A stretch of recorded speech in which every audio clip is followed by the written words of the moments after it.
travel all over the country on my merry way. Been proud to world I want to know. When I feel like bragging, I just stop and say, I'm a native Southern. Right now singing, that's Emily Gimble. That's Johnny Gimble's granddaughter. Sings like a bird, plays that piano very well. The band is Flat Top Jones. It's a pickup band. Eric Hokanen's, I think, 5-time Austin Music Awards Musician of the Year. Yeah. Tom Lewis on drums. He used to play with the Mavericks. Eric Hokanen Eric is a Hokanen king in Norway. Yeah, he is. I've known Eric for 40 years, and he hasn't changed a bit.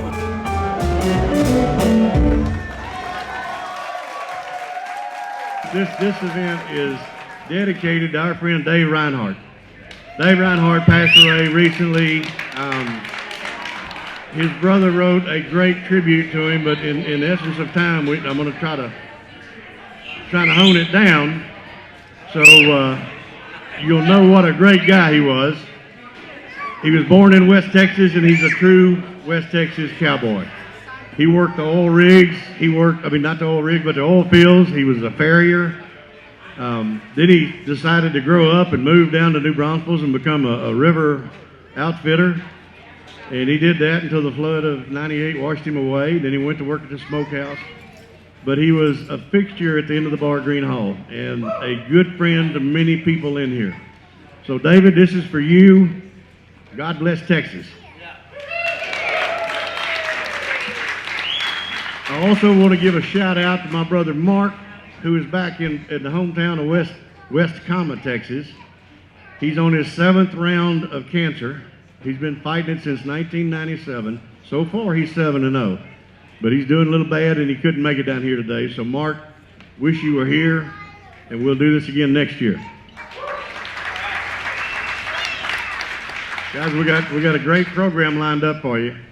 Usually, I start off by saying something about an unknown Alamo hero. This year I want to change it up. I want to change it up to what I consider an early Texas hero that has a big impact on my life. Bailey Anderson Jr. was a soldier and a pioneer, son of Mary and Bailey Anderson Sr. He was born February 25th, 1788 in South Carolina. He received a common school education, and in 1795 he moved to Warren County, Kentucky, and enlisted in the War of 1812 as a private and captured Thomas Spencer's 4th Regiment. He married Elizabeth McFadden, also of Warren County, on June 4th, 1817. They had 8 children. They moved to the Arkansas Territory in 1817. By 1821, they had settled in St. Augustine County, Texas.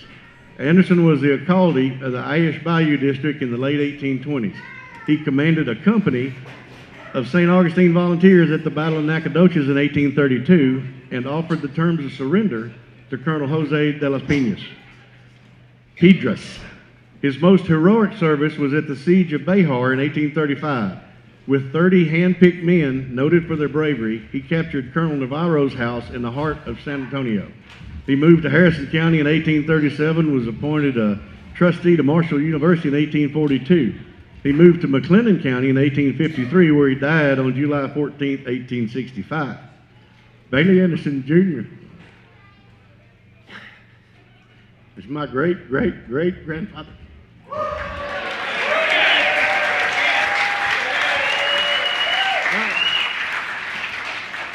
That wasn't supposed to happen. Now I'm going to introduce what I consider a Texan's Texans, Mr. Rick Henson. If you've ever seen a photograph of Willie, chances are Rick took it. Today is his birthday, so we're celebrating that as well. So Rick Henson.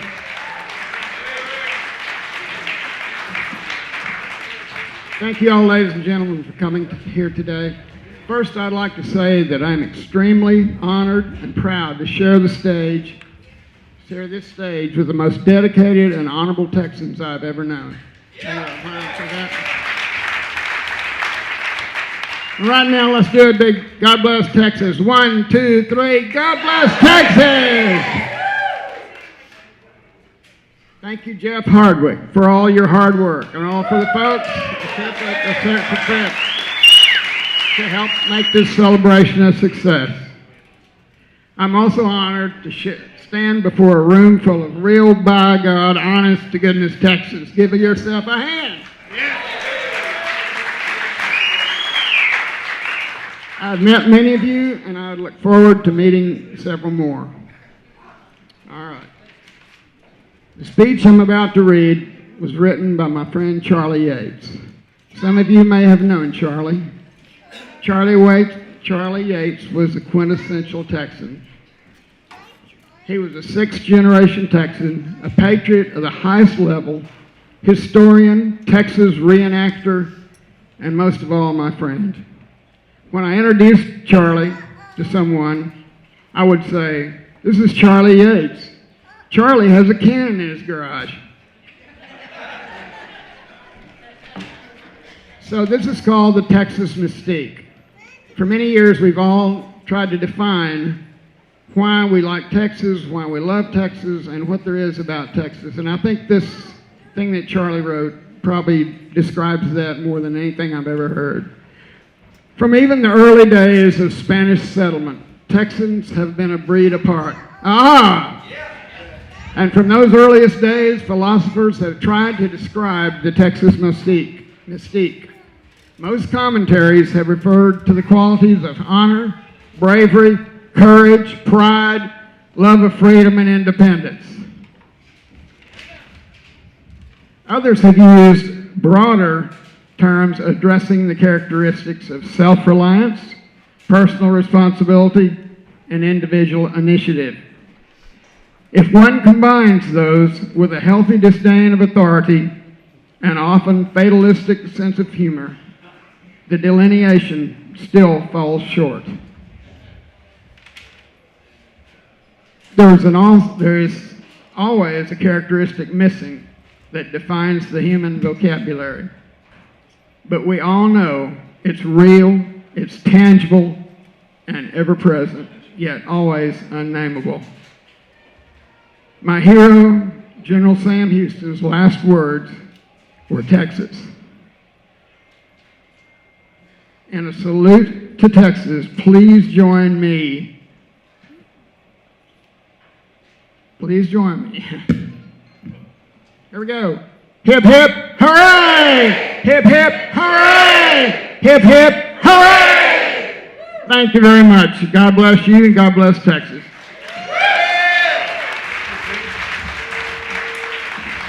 Okay, guys, you're in for a special treat now. We've got some entertainment. A couple of these fellas are going to be playing at the Alamo on Wednesday. I'll be with Jordan Miner at Green Hall on Wednesday. Mr. Bobby Keel, T. Gosney Thornton, and we're blessed to have Augie Myers here with us, and also Joe Ferlini. So y'all give it up. These are excellent musicians, and we're blessed to have them.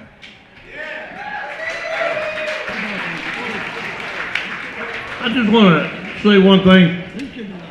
We, all four of us, played on an album with K.R. Wood a few years ago called Crocketts Fiddle Plays On, which Bobby wrote the title song. And we recorded this album inside the shrine of the Alamo at midnight. And you could feel the ghosts of the Alamo. Just the hairs on the back of your head were standing up on your arms. It was just an incredible experience. We'd like to share a few songs from that.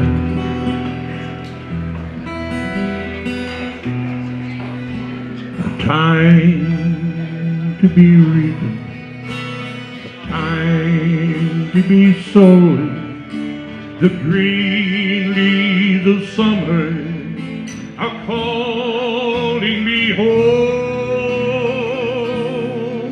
'Twas so good to be young then, in the season of plenty, when the catfish were jumping as high as the sky.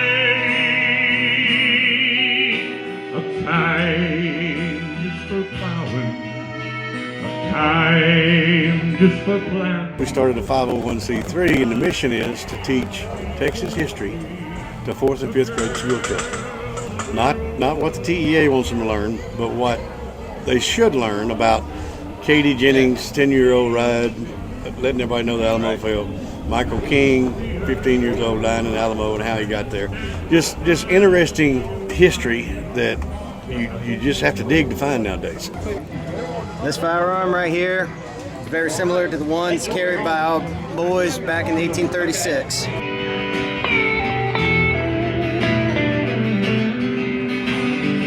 Trying to get more people interested in it. People are tending to die off and spend too much time on the computer watching TVs, and they don't learn enough about their kinfolks and their ancestors. This is such a great thing. It can't die. We've got to keep Texas history alive. And the food, we try to we try to make this like a family reunion on steroids. You know, no Bill Miller tater salad, bringing something you're proud of. And now the girls are wanting to get recipes, so we can put a cookbook together to further fund the nonprofit. Yeah. The dreams of summer are calling me home. So good to be up there in the season of plenty, when the catfish were jumping as high as the sky.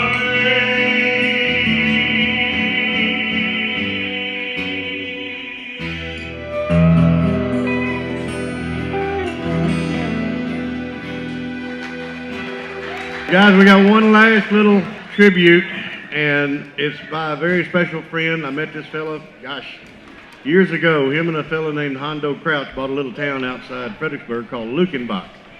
And this fella used to have the World's Fair and all the good times out there when it was really, really fun. Ladies and gentlemen, Geach Cook. Actually, I'm not Travis, but he sent me a letter. Can you come with me just for a moment in the imagination of your mind to Goliad, 1836, Washington on the Brazos, when the largest army, the most powerful army in the Western Hemisphere is attacking. We're at the very last moment that we can save this country. We're back there again right now. So it's something I think we can all identify with. But this was a letter that William B. Travis sent out from the Alamo. From the Commandancy of the Alamo, Behar, February 24th, 1836. To the people of Texas and all Americans in the world, fellow citizens and compatriots, I am besieged by 1,000 or more Mexicans under Santa Anna. I have sustained continual bombardment and cannonade for 24 hours and have not lost a man. The enemy has demanded a surrender at discretion, otherwise the garrison are to be put to the sword if the fort is taken. I have answered the demand with a cannon shot, and our flag still stands. And our flag still waves proudly over the wall. I shall never surrender or retreat. I then call on you in the name of liberty, of patriotism, and everything dear to the American character to come to our aid with all dispatch. The enemy is receiving reinforcements daily and will soon increase to 3,000 or 4,000 in 4 or 5 days. If this call is neglected, I am determined to sustain myself as long as possible and die like a soldier who never forgets what is due his own honor and that of his country. Victory or death. William Barrett Travis, Lieutenant Colonel Commandant. P.S. The Lord is on our side. When the enemy first appeared in sight, we had only 3 bushels of corn. We have since found in deserted houses 80 or 90 bushels and got into the walls 20 or 30 heads of beeves. Travis.